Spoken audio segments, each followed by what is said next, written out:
తెలిసిందే. కానీ ఆయన మృతి మీద అనేక అనుమానాలు ఉన్నాయనేది కూడా ఇప్పుడు వరకు అనేక మాజీ మావోయిస్టులు చెప్పిన వార్తల్ని కూడా మనం వినడం జరిగింది. మరి ఇప్పుడు తాజాగా వస్తున్న మావోయిస్టుల సమస్యలకి సంబంధించి, వివరాలకి సంబంధించి ఇప్పుడు మనతో పాటు మాట్లాడడానికి ప్రొఫెసర్ కోదండరామ్ సార్ మనతో పాటు ఉన్నారు. వారితో మాట్లాడతాం. సార్, ఇప్పుడు వరకు అనేక మంది మావోయిస్టులని చంపడం జరిగింది. కానీ మావోయిస్ట్ అగ్రనేత హిడ్మాని చంపారు. అదేవిధంగా ఇంకొకరిని కూడా ఎన్కౌంటర్ చేశారనే వార్త కూడా ఇప్పుడు తాజాగా వినిపిస్తుంది. అందులో ఎంతవరకు వాస్తవం ఉంది అంటారు? ఇప్పుడు ఇవాళ జరిగిన పరిణామం అయితే నేను ఇప్పటివరకు చూడలేదు, వార్తల్లో చూడలేదు, మరి నాకు ఐడియా లేదు. కానీ ఏదున్నా కానీ హిడ్మా విషయంలో అయితే పట్టుకొని చంపిననే అనుమానం నాకు. రకరకాల కారణాల చేత ఊరికే గాలివాటంగా నేను అంటలేను.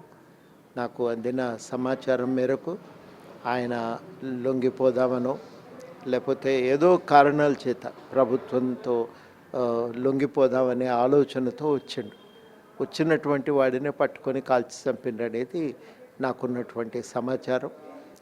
ఈ సమాచారం కారణంగానే ఇట్లా మనుషులను చంపటం అనేది పరిష్కారం కాదు.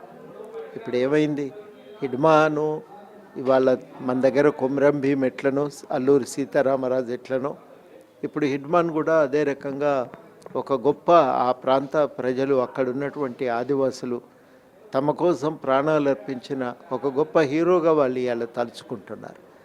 ఆయన చెప్పిన మాటలకు విలువ పెరిగింది, ఆయనకు గౌరవం పెరిగింది. కాబట్టి ప్రభుత్వం ఈ చేసిన చేతల వల్ల వచ్చేటువంటి ప్రయోజనం ఏమీ లేదు. దానికి బదులుగా మాట్లాడి వాళ్ళతో చర్చలు జరిపి లొంగిపోతామని సిద్ధపడినటువంటి వాళ్ళందరినీ కూడా వాళ్ళతో మాట్లాడుకొని ఒక భవిష్యత్తు అభివృద్ధికి ఒక ప్రణాళిక, ఆదివాసీ ప్రాంతాల అభివృద్ధి కోసం ఒక ప్రణాళికను చేసి ఉంటే, పెసా చట్టం అమలు కోసం పటిష్టమైన ఒక కార్యాచరణ ప్రకటించి ఉంటే లాభం జరిగేది. కానీ ప్రభుత్వం అవన్నీ చేసే బదులుగా వాళ్ళు పూర్తిగా అణిచివేత ఏకైక మార్గంగా పోతున్నారు. ఈ అణిచివేత ఏకైక మార్గంగా ముందుకు పోవటం అయితే మంచిది కాదు, అది ప్రమాదకరం కూడా. అంటే ప్రభుత్వం ఎప్పుడు కూడా సంపూర్ణంగా హింస మీద ఆధారపడి బతకొద్దు. హింస మీద ప్రభుత్వాలు ఆధారపడి పనిచేస్తే చాలా నష్టం జరుగుతుంది. చాలా ఆ మొత్తం ప్రభుత్వ వ్యవస్థ కూడా దానివల్ల బలహీనమైపోతుంది. ప్రజల్లో దానికి ఉండేటువంటి ఆమోదం దెబ్బతింటుంది. అట్లాంటి ప్రయత్నం ఏది ప్రభుత్వం చేయకూడదు.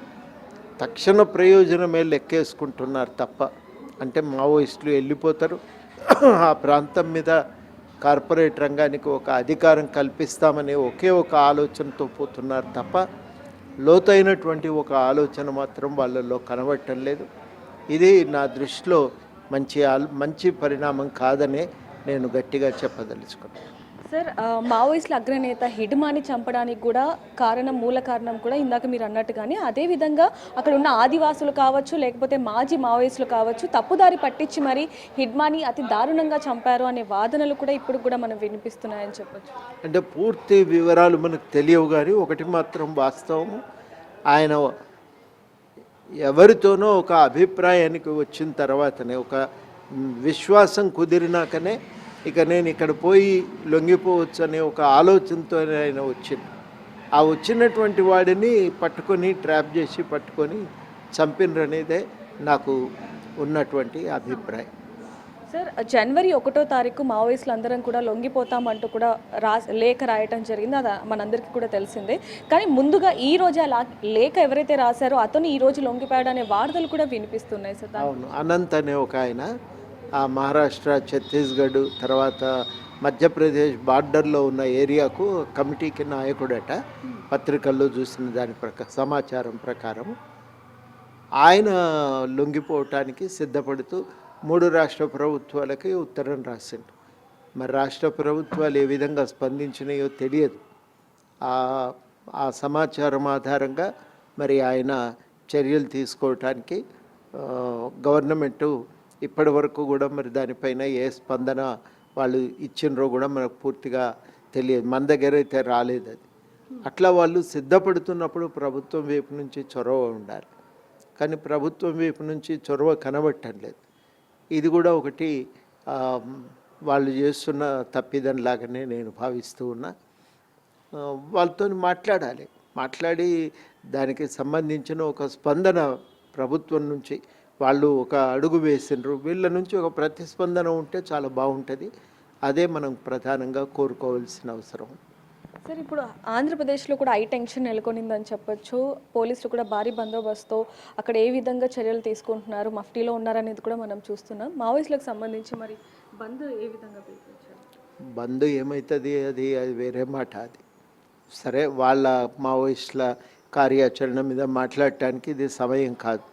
ఒకటే మనం ప్రధానంగా చెప్పుకోవాల్సింది ఏంటంటే, మితిమీరిన హింస అనేది ప్రమాదకరం. అది మావోయిస్టులైనా అది ప్రజాస్వామిక వాతావరణాన్ని సంపూర్ణంగా దెబ్బతీస్తుంది. అది ఆలోచించుకోవాల్సిన అవసరం ఉంది. ఈ ఆలోచించుకొని వాళ్ళు కూడా తమ కార్యాచరణను సమీక్షించుకోవాలి. అది వేరే మాట. దాని గురించి వాళ్ళు చర్చ చేస్తారని చెప్పి నేను ఆశిస్తున్నాను. అంటే సార్, హిడ్మా ఎన్కౌంటర్ మీద మావోయిస్టులు మొత్తం కూడా ఒక్కసారిగా ఏ విధంగా అంటే కొంచెం హై టెన్షన్ నెలకొనిందని చెప్పొచ్చు సార్. దీని మీద ఒకసారిగా మావోయిస్టులలో ఎలాంటి మార్పు రాబోతుంది అంటే హిడ్మా? అది తెలియదు. వాళ్ళు ఏం ఆలోచించుకుంటున్నారు, వాళ్ళ కార్యాచరణలో ఎటువంటి మార్పులు వస్తాయి, ఇప్పటివరకైతే మనకేమీ అర్థం కావటం లేదు.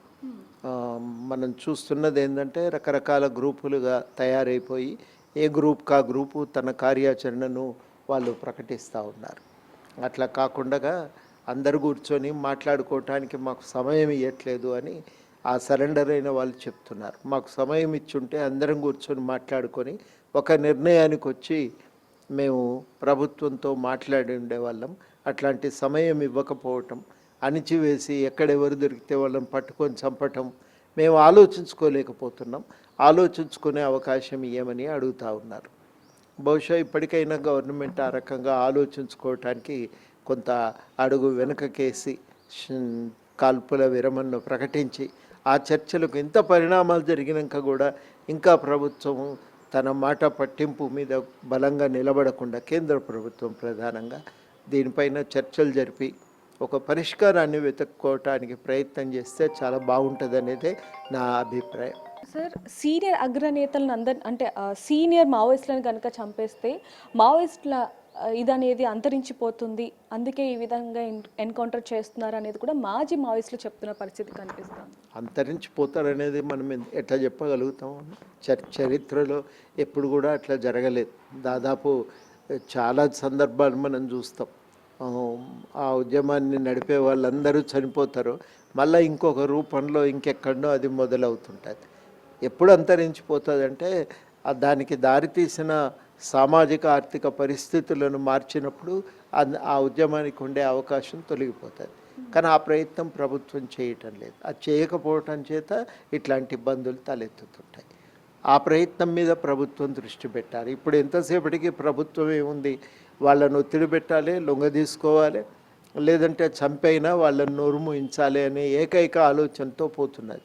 ఇది బెడిసికొడుతుంది, ఇది మంచిది కాదు. ఇది మాట్లాడటం ప్రతిది. ఇప్పుడు అమెరికాలో నల్ల జాతీయులు పెద్ద ఎత్తున తిరుగుబాటు చేసిండ్రు తమ పట్ల సామాజిక రాజకీయాల్లో కొనసాగుతున్న వివక్షకు వ్యతిరేకంగా.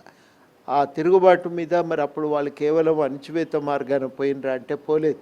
లిండన్ జాన్సన్ ఏం చేసిండంటే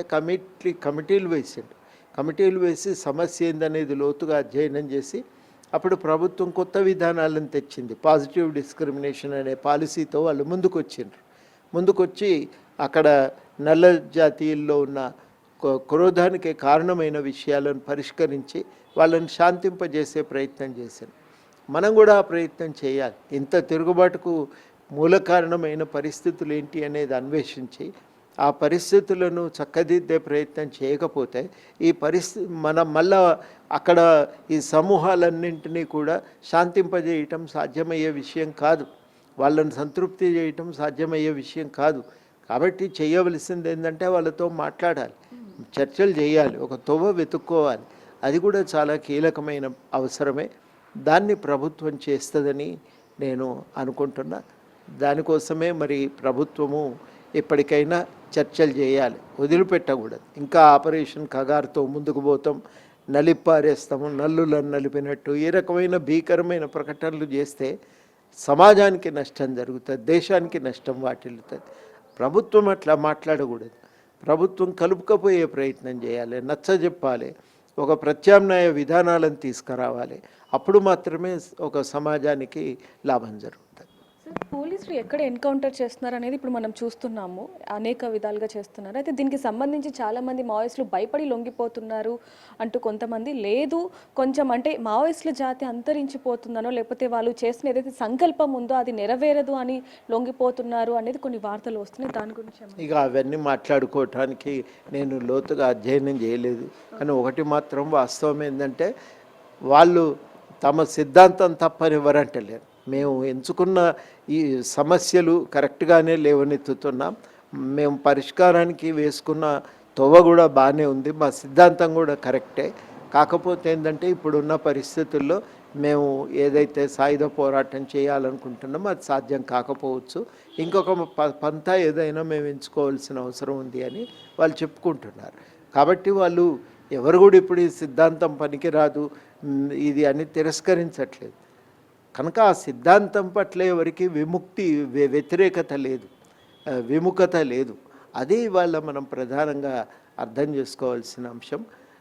పరిష్కారం ఈ విముఖత కానీ ఇది ఇంక వద్దులే అనుకోవటం ఎప్పుడు సాధ్యమవుతుందంటే, వాళ్ళు ఏ సమస్యల కోసం ఈ ఈ రాజకీయాల్లోకి వచ్చిండ్రో ఆ సమస్యలకు ఒక పరిష్కారం ఇప్పుడున్న వ్యవస్థలో సాధ్యము అనే నమ్మకం కలిగించాలి.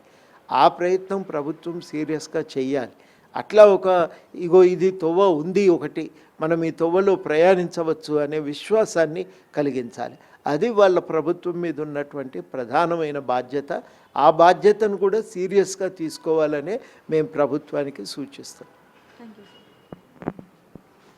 సో చూస్తున్నాం కదా, ఏదైనప్పటికీ మాత్రం మావోయిస్టులు మాత్రం ఏ విధంగా ఈరోజు బంద్కి పిలుపునిచ్చారనేది కూడా చూసాం. అదేవిధంగా ఇప్పుడు వరకు ఏవైతే ఎన్కౌంటర్లు జరిగాయో వాటిలో ముఖ్యంగా మావోయిస్టుల అగ్రనేత హిడ్మాని చంపడం, దాని వెనకాల అనేక అనుమానాలు ఉన్నాయంటూ కూడా అనేక మంది మాజీ మావోయిస్టులు కూడా చెప్తున్న పరిస్థితి కనిపిస్తుంది. మరి దీనికి సంబంధించి అనేక ప్రశ్నలకి ప్రభుత్వం ఏ విధంగా సమాధానం చెప్తుందనేది కూడా చూడాల్సిన సమయం ఉందని చెప్పొచ్చు. మరిన్ని వార్తల కోసం చూస్తూనే ఉండండి బిగ్ టీవీ. కెమెరామెన్ సంతోష్తో రిపోర్టర్ దేవిక తార్ని.